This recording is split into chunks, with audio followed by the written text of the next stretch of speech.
Bonjour, je suis ravie de vous retrouver dans une nouvelle vidéo. Alors aujourd'hui on va parler de 20 faits surprenants sur la mode et sur la beauté. Je vais peut-être vous apprendre des choses vraiment étonnantes, des choses qui vont peut-être vous rendre populaire. Imaginons que vous soyez dans une conversation et que là d'un coup les gens se mettent à parler d'histoire et qu'on vous parle de Toutankhamon et que pour vous Toutankhamon ça évoque rien du tout. Peut-être que même vous êtes une quiche au point de vous dire ah oui Toutankhamon, le gars qui est chanteur dans le groupe de rap marseillais IAM. Non, c'est pas Toutankhamon, c'est Akhenaton, c'est pas tout à fait pareil. Ou bien que l'évocation du nom de Mark Twain, l'auteur entre autres de Tom Sawyer, vous évoque uniquement le célèbre dessin animé, alors je vous dirais oui, cette vidéo est faite pour vous parce que vous allez pouvoir peut-être épater la galerie grâce à des soutiens-gorge, des strings et des poils pubiens. Alors on commence la vidéo tout de suite.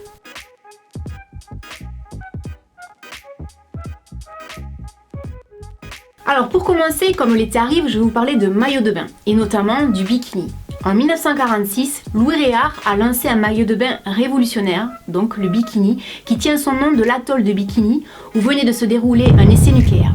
En fait, ce maillot de bain était vendu dans une boîte à allumettes sur lequel on pouvait lire le slogan « Le bikini, la première bombe atomique ». En fait, ça a suscité à l'époque un raz-de-marée, un tollé médiatique, si bien qu'il a été interdit dans plein de pays. En Italie, en Espagne, en Allemagne, au Portugal et en France, le maire de Biarritz aura eu recours à un décret municipal pour le faire interdire sur la plage du casino.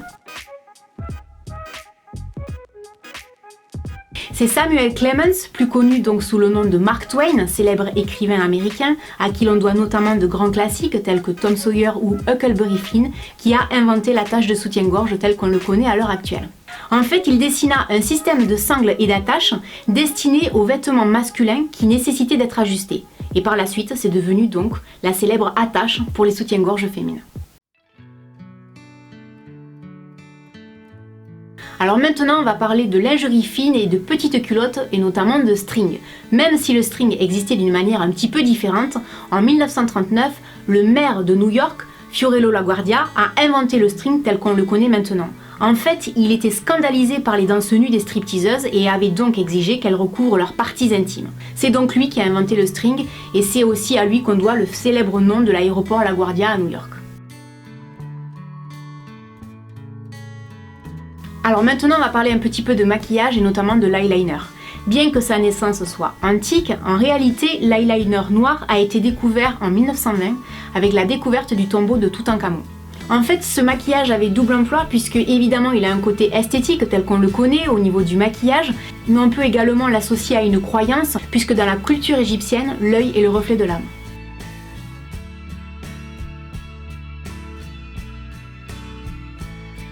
Alors là on va changer un petit peu de pays, on va parler de mode.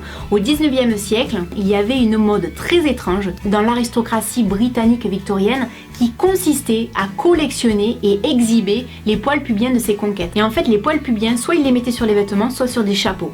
Et à l'heure actuelle, si vous avez la possibilité un jour d'aller en Écosse, et notamment à St Andrews où il y a une prestigieuse université, où en général les membres de la famille royale font leurs études, sachez que donc à l'université de St Andrews, il y a dans une tabatière les poils pubiens des conquêtes du roi George IV.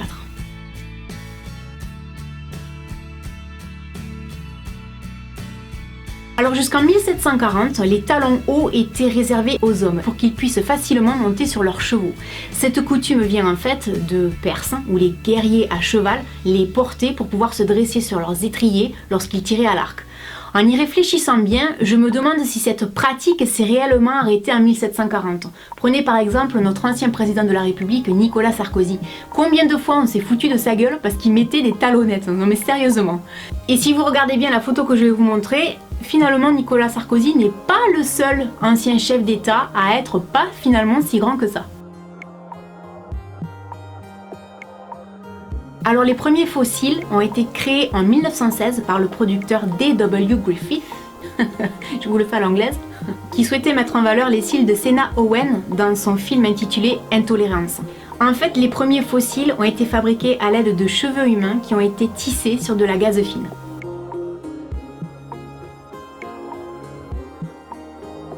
Alors là, je vais vous parler d'une anecdote sur la mode que j'aime énormément et qui me fait toujours beaucoup rire. Au Moyen-Âge, les hommes et les femmes ne portaient pas de sous-vêtements. C'était tout à fait normal. Et en fait, les culottes étaient donc réservées à toutes les femmes qui n'étaient pas vertueuses, ou alors les femmes qui étaient malades, ou alors les femmes qui étaient âgées, ou alors les servantes quand elles faisaient les carreaux.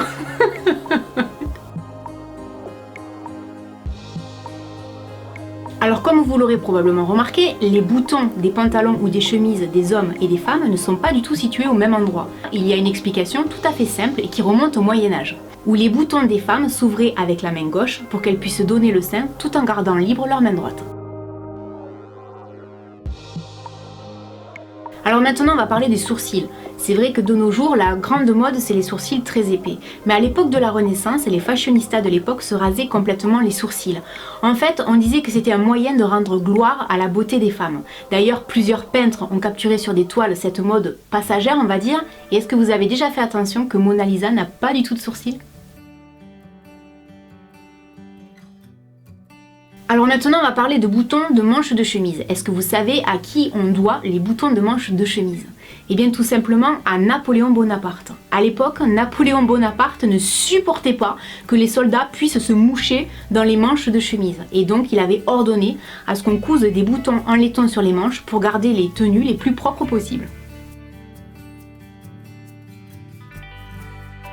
Alors maintenant on va parler de la Lune, et notamment de Neil Armstrong, qui lorsqu'il a posé le pied sur la Lune le 20 juillet 1969, était vêtu d'une combinaison de cosmonaute de la célèbre marque de sous-vêtements Playtex. Et oui, c'est la marque américaine en fait qui a remporté le concours de la combinaison spatiale face aux entrepreneurs militaires qui jusque-là en fait réalisaient ces équipements. Ils ont réalisé une combinaison qui pouvait résister à des températures oscillant entre moins de 100 et plus 120 degrés et à un environnement pressurisé.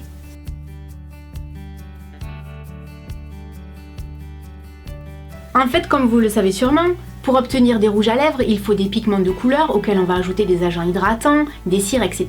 Et il fut même un temps où l'on ajoutait des écailles de poisson broyées pour donner un effet de brillance.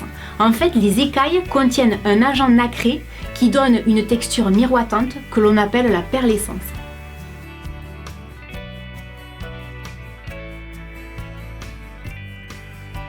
Alors cette prochaine anecdote risque de plaire pas mal aux femmes et notamment aux femmes qui habitent en France. Est-ce que vous saviez qu'une loi qui a été votée en 1800 et qui a été abrogée en 2013, donc autant dire il n'y a pas si longtemps que ça, disait que toute femme qui désirait s'habiller en homme devait se présenter à la préfecture de police pour en demander l'autorisation. Est-ce que c'est pas hallucinant ça? Et c'est pas une blague. En fait, cette loi visait tout simplement à limiter l'accès des femmes à certaines fonctions ou certains métiers en les empêchant de se parer à l'image des hommes. Autant vous dire que sans le savoir, on a été hors la loi pour beaucoup d'entre nous jusqu'en 2013.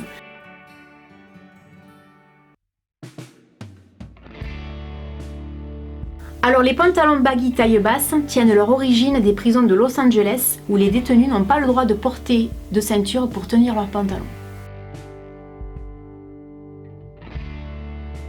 Au Moyen-Âge, on pouvait faire la différence entre les différentes classes sociales grâce aux couleurs des vêtements que les gens portaient. En fait, les nobles portaient souvent du rouge, les paysans généralement du gris ou du marron, et le vert était réservé aux marchands ou aux banquiers.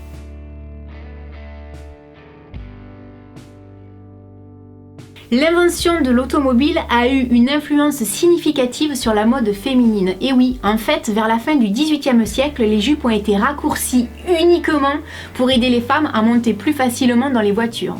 Et est-ce que vous saviez que jusqu'en 1850, à peu près 70% des femmes portaient des vêtements qu'elles confectionnaient elles-mêmes ?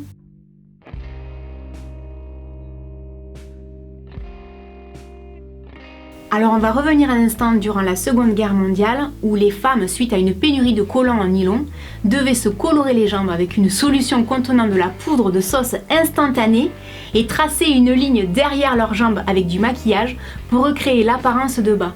En fait, à cette époque, le nylon était exclusivement réservé à la fabrication de parachutes.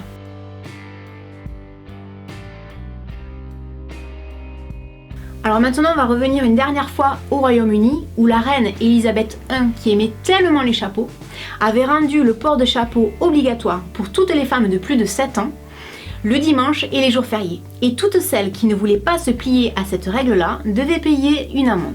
Ensuite, plus tard, en 1784, le gouvernement britannique a décidé de mettre en place un impôt sur le chapeau mais qui était destiné uniquement aux hommes. En fait, le but était de générer des revenus en fonction de la richesse de chacun. Et en réalité, chaque porteur de chapeau avait comme un timbre fiscal qui était collé dans la doublure de son chapeau pour qu'on puisse vérifier qu'il payait bien un impôt sur le chapeau qu'il possédait. Et l'impôt a finalement été levé vers 1811.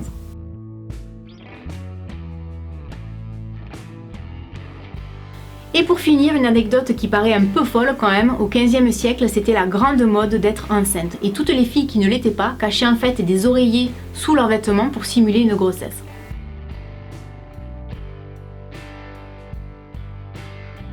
Et pour finir cette vidéo, je dirais que je rajouterai personnellement un petit bonus d'une mode qui moi me soulève le cœur et me donne franchement souvent envie de gerber.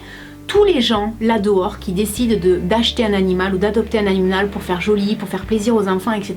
Et puis quand arrive l'été, de l'abandonner parce que évidemment ça prend de la place et puis que évidemment ça coûte de l'argent. Je voudrais une fois de plus vous sensibiliser là-dessus et vous inviter à aller voir la dernière campagne publicitaire de la fondation 30 millions d'amis qui est un petit bijou réellement. C'est vraiment un chef-d'œuvre. Je vais vous mettre le lien en barre d'infos. Elle mérite d'être vue, d'être aimée, d'être partagée, d'être commentée. Et s'il vous plaît, si vous voyez autour de vous des animaux qui sont maltraités, appelez des associations. Ne laissez pas les gens agir sur les animaux comme ça. Je ne vois pas sous quel prétexte, tout simplement parce que les animaux ne peuvent pas parler, ils n'auraient pas droit à être considérés et à être traités tout comme tout être humain devrait être traité, même si c'est vrai que par moments, certains êtres humains sont aussi traités comme des animaux. Je vous remercie d'avoir regardé cette vidéo. N'hésitez pas, vous, à me laisser dans les commentaires des anecdotes que vous connaissez au sujet de la mode ou de la beauté pour partager avec le plus grand nombre. Et puis je vous dis à très bientôt dans une prochaine vidéo. Salut!